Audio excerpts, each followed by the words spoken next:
چې کله د دواړو جهانو سردار مبارک لړ کافران راغلیو د مکې مکرمې نه د دواړو جهانو سردار مبارک ځان سره صحابه هم بوتلل او د احد په میدان کې اوس جنگ دی احد غر سره خوا کې د دواړو جهانو سردار مبارک له الله ډېره زیاته اختیارتیا ورکړې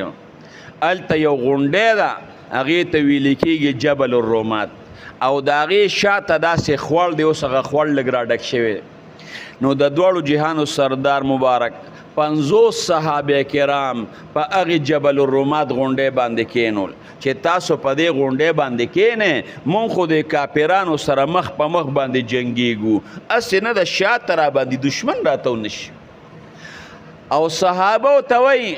وی تاسو په یو حالت کې د دې غونډۍ نه راکوزیږئ چې تر څو در پسې ما سوال جواب نی کړی که موږ غالب شو غلبه موږ وکړه هم به نه راکوزیږئ او که موږ مغلوب شو هم به نه راکوزیږئ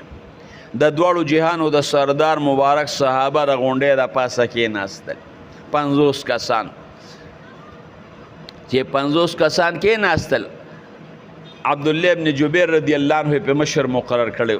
خالد ابن ولید رضی الله عنه هغې وخت کې لا مسلمان نو د کافرانو د اسونو د دستۍ مشر په دغې غونډۍ شاته راتاو شو